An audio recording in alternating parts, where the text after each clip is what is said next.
तो hello guys, जय Hind and good morning to all. कैसे हो आप सब? उम्मीद करता हूँ अच्छे होंगे।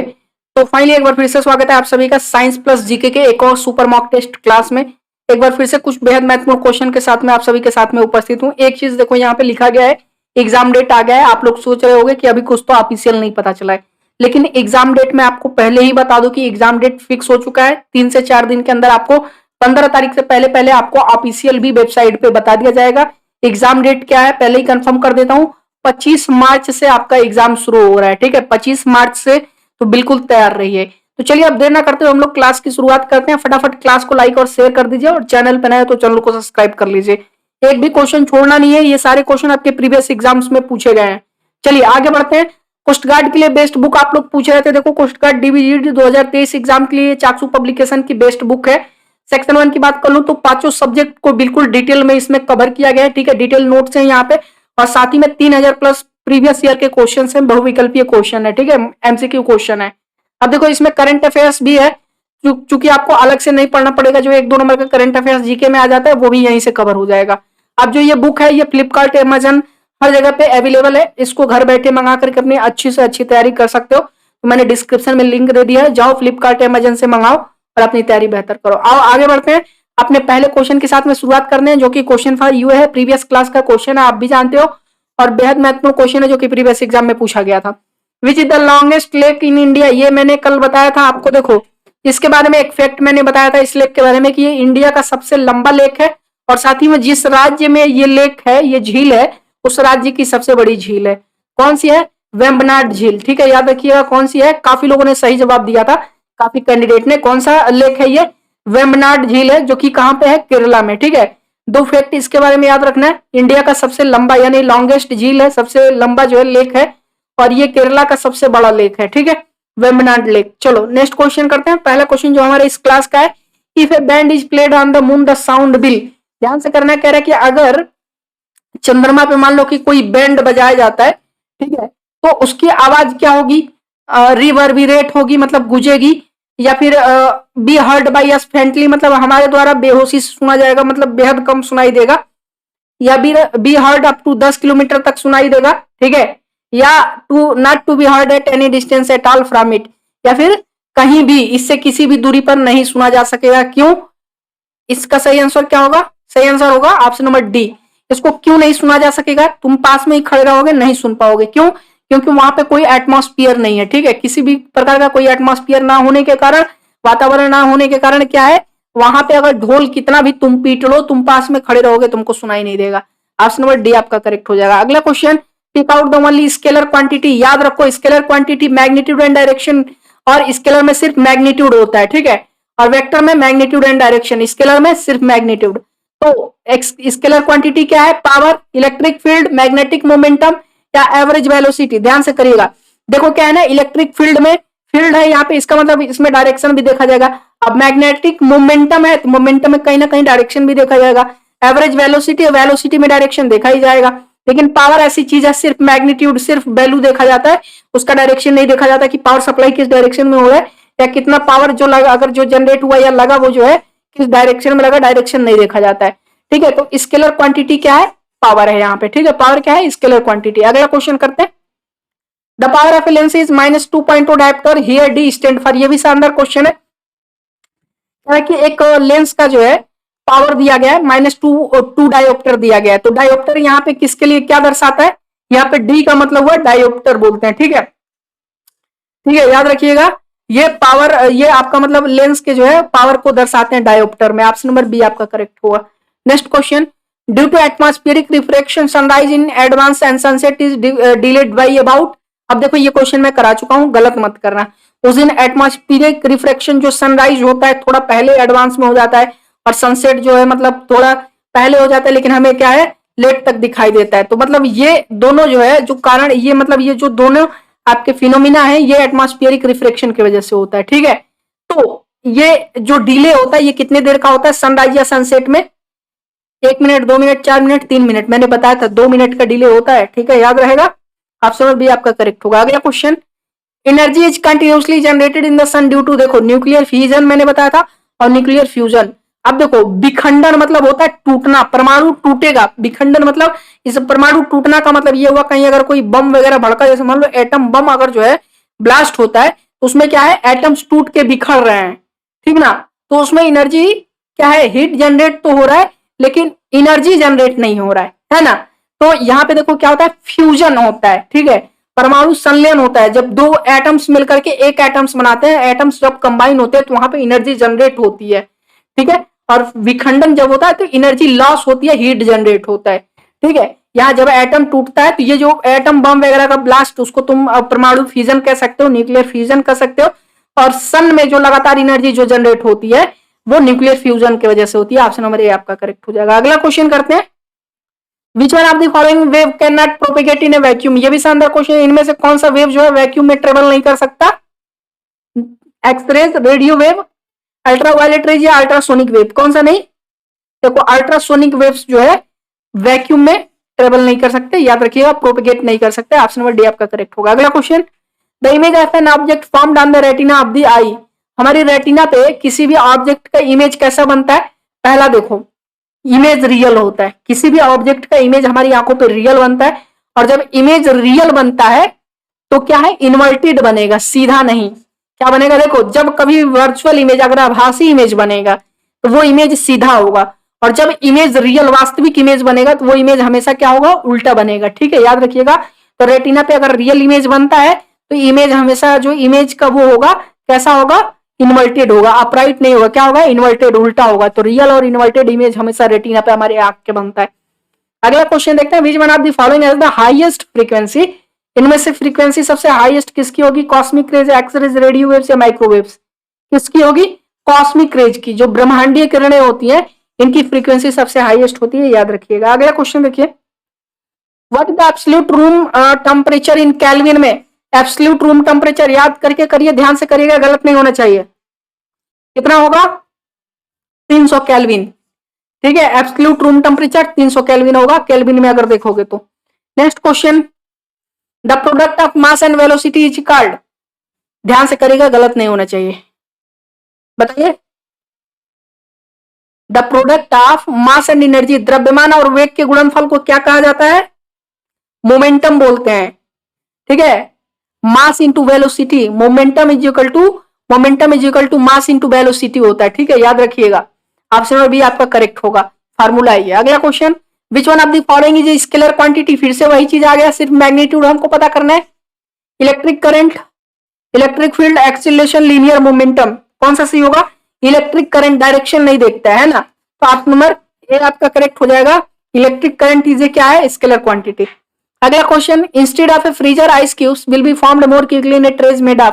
देखो जो फ्रीजर में जो आइस क्यूब्स जो होते हैं, ठीक है, जिसमें आइस जमाया जाता है, आइस क्यूब्स जमाए जाते हैं, उसके अलावा किस चीज में, अगर किसके ट्रे में रखा जाए तो बर्फ और क्विक जो है और तेजी से जमेगा। रबड़ के जो है उसमें मतलब ट्रे में, या फिर प्लास्टिक के ट्रे में, या एल्युमिनियम के, या लकड़ी के। देखो क्या है ना, रबड़ bad conductor of heat, plastic bad conductor of heat, लकड़ी बैड कंडक्टर ऑफ हीट, क्या है, एल्युमिनियम में अगर रखोगे तो क्या होगा, it is a good conductor of heat. तुरंत क्या होगा, हीट को एब्जॉर्ब करके मतलब बाहर निकाल देगा और तुरंत बर्फ जमना शुरू हो जाएगा, बहुत तेजी से जमेगा, ठीक है। तो ऑप्शन नंबर सी आपका करेक्ट हो जाएगा। एल्युमिनियम का अगर ट्रे रहेगा तो बर्फ जो है और तेजी से जमेगा, ठीक ना। अगला क्वेश्चन करते हैं, यूनिट ऑफ सॉलिड एंगल का यूनिट आपको बताना है, ठोस कोण का। Degree, radian, steradian, radian second, exam में पूछा जाता है ये, दैट इज स्टेरेडियन होता है, ठीक है। सॉलिड एंगल का यूनिट स्टेरेडियन। अगला question, women voice is shriller than a men's voice due to. देखो ये मैंने करवाया था क्वेश्चन, गलत मत करना।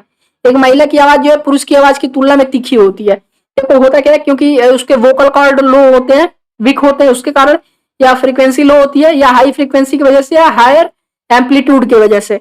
नहीं, देखो होता क्या ना, ये जो महिलाओं की आवाज सुरीली हम लोगों से इसलिए होती है, क्योंकि तीखी इसलिए होती है क्योंकि उनकी जो फ्रीक्वेंसी है वो हाई होती है। और फ्रीक्वेंसी हाई क्यों होती है, क्योंकि उनकी पिच हाई होती है, ठीक है। उनके साउंड का पिच हाई होता है, पिच हाई होगा तो फ्रीक्वेंसी हाई होगी, ठीक है, याद रखिएगा। ऑप्शन नंबर सी आपका करेक्ट होगा। अगला question, when one enters a dark room after being in bright light one is not able to see anything clearly for a while because। जब कोई तेज रोशनी में अंधेरे कमरे में प्रवेश करता है, ठीक है, तेज रोशनी में से निकल करके, तो उसे कुछ समय के लिए कुछ भी स्पष्ट रूप से दिखाई नहीं देता। ऐसा क्यों होता है? The retina of the I moves forward, retina आगे बढ़ता है, या रेटिना आई का मूव्स पीछे, वो थोड़ा वो करता है, पीछे की ओर जाता है, या iris is unable to delicate the pupil immediately to be able to see things, या आइरिस जो है पुतली को तुरंत फैलाने में असमर्थ है ताकि वह चीजों को देख सके, या आंख में आवाज की कोई शक्ति नहीं है, मतलब the eye has no power of accommodation. Option number C correct होगा ना। जो हमारा आइरिस होता है वो तुरंत, मतलब हम लोग बहुत तेज प्रकाश से तुरंत अगर अंधेरे वाले कमरे में जाए, ठीक है, तो वहां पे क्या है, थोड़ा हमें आंखों को जो पुतली है थोड़ा और फैलना चाहिए ना पूरा, है ना, कि ताकि वहां पे थोड़ा और प्रकाश कोई चीजों को क्लियर देखने के लिए। और जब लाइट में जब वही चीज होती है तो हमारी पुतली सिकुड़ जाती है, ठीक है, ज्यादा लाइट इंटर होगी तो क्या होगा, आंख खराब होने का डर रहता है, ठीक ना। तो इसलिए क्या होगा, जो हमारी आइरिस है वो तुरंत पुतली को फैलाने में असमर्थ रहती है, इसलिए जो है चीजों को थोड़ा समय बाद देख पाते हैं हम लोग, ठीक है, अंधेरे में। अगला क्वेश्चन, अहमदाबाद, ये यहाँ से जीके शुरू होता है, ध्यान से करिएगा, शानदार क्वेश्चन है। अहमदाबाद किस नदी के किनारे वो है आपका, बताइए, on the bank of which river, Sabarmati, Narmada, Banas river या लूनी, किस नदी पे? अरे साबरमती नदी पे ना, साबरमती नदी पे जो है क्या है, अहमदाबाद सिचुएटेड। अगला question, the Brahmaputra river originates from which of the following glacier, Brahmaputra नदी जो है कौन से ग्लेशियर से निकली है? सियाचिन ग्लेशियर, गंगोत्री, यमुनोत्री या चेमायुंगडुंग, कहां से निकली है? अरे चेमायुंगडुंग से निकली है, चेमायुंगडुंग जो है नदी से निकली है, सॉरी ये ग्लेशियर से निकली है जो कि तिब्बत में है, ठीक है। एक नदी और निकली है, आप लोग कमेंट करके बताइएगा कौन सी एक और नदी निकली है चेमायुंगडुंग से। अगला question, a tributary of Indus river which flow through Himachal Pradesh, कह रहा है कि सिंधु नदी की एक सहायक नदी है जो हिमाचल प्रदेश से होकर बहती है, वो कौन सी है? सतलज, ब्यास, रावी या हुंजा, कौन सी नदी है? दैट इज सतलज है, सतलज है, ठीक है, याद रखिएगा। सतलज नदी जो है ये इंडस रिवर की यानी आपकी सिंधु नदी की सहायक नदी है जो कि हिमाचल प्रदेश से होकर के बहती है। अगला question, which park also shares it's borders with Bangladesh, इनमें से कौन सा पार्क जो है अपने सीमाओं को बांग्लादेश के साथ साझा करता है? Sundarvan national park, Kaziranga national park, और कंचनजंगा राष्ट्रीय उद्यान, या पन्ना राष्ट्रीय उद्यान। अब देखो, अगर बांग्लादेश से अगर बॉर्डर शेयर करेगा तो कहीं ना कहीं, एक हिंट देता हूं ताकि आप आंसर पता लगा लोगे, ठीक है, कहीं ना कहीं अगर इस तरह का क्वेश्चन, याद देखो कभी कभी इस तरह के क्वेश्चन अगर एग्जाम में आते हैं, पहले दिमाग लगाओ क्वेश्चन क्या पूछ रहा है। अगर बांग्लादेश से बॉर्डर शेयर करेगा तो कहीं ना कहीं वो वेस्ट बंगाल में होगा, ठीक ना। तो वेस्ट बंगाल में इनमें से कौन सा आपका नेशनल पार्क है, ध्यान से करिए। अरे सुंदरबन नेशनल पार्क, ठीक है, याद रखिएगा, सुंदरबन नेशनल पार्क आपका जो है वेस्ट बंगाल में है जो कि बांग्लादेश के साथ में भी बॉर्डर शेयर करता है, याद रखिएगा, ऑप्शन नंबर ए आपका करेक्ट होगा। अगला question, Ahom tribe is related to which state of India, ये भी शानदार क्वेश्चन है। अहोम जनजाति भारत के किस राज्य से संबंधित है? किस राज्य से? आसाम से, ठीक है। नेक्स्ट क्वेश्चन देखो, अगर याद करने का कोशिश करोगे, ए और एम लास्ट में आ रहा है, ठीक है, ऐसे भी याद कर सकते हो ट्रिक से, ठीक है। असम, अहोम ट्राइब असम से। नेक्स्ट क्वेश्चन, बक्सा tiger reserve is located in which of the following state, ये भी शानदार क्वेश्चन है। बक्सा टाइगर रिजर्व किस राज्य में स्थित है? That is in West Bengal में। नेक्स्ट क्वेश्चन करते हैं, the McMahon line democrats the boundary between India and China, जैसे जिस प्रकार से मैकमोहन लाइन जो है इंडिया और चाइना के बीच जो है क्या करती है? सीमांकन तय करती है, सीमा तय करती है। वैसे ही कल मैंने उस रेड क्लिफ लाइन भी बताया था इंडिया पाकिस्तान के बीच, वैसे डूरंड लाइन जो है किस दो देशों के बीच में जो है सीमांकन करती है? Pakistan Afghanistan, India Pakistan, India Afghanistan, India Myanmar, बताइए।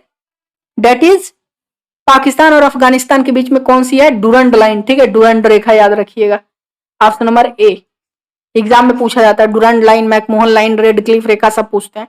Raipur is the capital of which Indian state, ये भी शानदार क्वेश्चन। रायपुर जो है किस भारतीय राज्य की राजधानी है, बताइए। छत्तीसगढ़ की ना, ऑप्शन नंबर डी आपका करेक्ट होगा। अगला question, which is the name of the river that is disputed between India और बांग्लादेश के बीच में जो है किस नदी को लेकर के वो है, मतलब क्या विवाद है? तीस्ता, ब्रह्मपुत्र, गंगा या इनमें से कोई नहीं, दैट इज तीस्ता नदी, ठीक है। तीस्ता नदी को लेकर के इंडिया और बांग्लादेश के बीच में हमेशा विवाद रहता है। अगला क्वेश्चन करते हैं, Vikram Sarabhai space centre VSSC, ठीक है, विक्रम साराभाई स्पेस सेंटर कहां पे है? तिरुवनंतपुरम, मुंबई, हैदराबाद या बैंगलोर, कहां पे है? गलत मत करना, एग्जाम में पूछा जाता है तिरुवनंतपुरम में। अगला question, which is the first satellite launch by Indian space research organisation, ISRO के द्वारा लॉन्च की गई पहला सैटेलाइट कौन सा है? भास्कर, आर्यभट्ट, रोहिणी या इनसेट 1A, कौन सा है? दैट इज आर्यभट्ट, है ना, एग्जाम में पूछा है, हमेशा पूछा जाता है यार, सब कॉमन क्वेश्चन है। एयरफोर्स एकेडमी कहाँ पे, हैदराबाद, कोयम्बटूर, काकीनाडा या मुंबई, कहाँ पे है, that is air force academy Hyderabad. ठीक है, एयरफोर्स एकेडमी हैदराबाद। अगला question, what is the pink revolution related to, शानदार क्वेश्चन है। Fish production, rose production, fertiliser production या प्रॉन प्रोडक्शन, बताइए।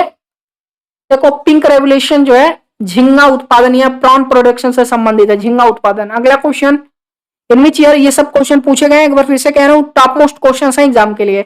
इन which year the Indian council of agriculture research ICAR was established, ICAR का स्थापना कब हुआ था, गलत मत करना, 9, 19, 29 या 39, दैट इज 1929 में, ऑप्शन नंबर सी करेक्ट होगा। ठीक है, 1929 में ICAR Indian council of agriculture research करके है। ठीक है, इसकी स्थापना की गई 16 जुलाई, कब, 16 जुलाई 1919, सॉरी 1929 है, 1919 नहीं है, ऑप्शन नंबर सी होगा। Next question, by what name is the combined stream of Ganga और ब्रह्मपुत्र नोन, ये भी शानदार क्वेश्चन है। क्या कि जब गंगा और ब्रह्मपुत्र की जब ये धाराएं आपस में मिलती हैं तो उस कंबाइंड जो है स्ट्रीम को क्या बोलते हैं, पद्मा, जमुना, मेघना या तसंगपो, क्या बोलते हैं, दैट इज मेघना बोलते हैं, क्या बोलते हैं, मेघना। ठीक है, ऑप्शन नंबर सी। अब लास्ट क्वेश्चन करते हैं जो कि हमारे क्लास का अंतिम क्वेश्चन है, क्वेश्चन फॉर यू है, होमवर्क के तौर पे जो क्वेश्चन देता हूं ध्यान से करिएगा, गलत नहीं होना चाहिए। When was the oil and natural gas commission established, ONGC ने oil and natural gas commission का जो है, ठीक है, आयोग की स्थापना कब हुई थी, 1856 AD, 1914 AD, 1936 AD या 1956 AD, जो करेक्ट आंसर होगा सभी लोग कमेंट करके बताएगा। और आज का क्लास कैसा लगा ये भी जरूर कमेंट करेगा। और हाँ, एक क्लास को एक लाइक और शेयर जरूर देके जाएगा, चैनल पर नए तो चैनल को सब्सक्राइब कर लीजिएगा। एक बार फिर से मिलते हैं कल कुछ बेहद महत्वपूर्ण क्वेश्चंस के साथ में जो आपके प्रीवियस एग्जाम्स में पूछे गए हैं। तब तक के लिए सभी को बहुत सारा प्यार।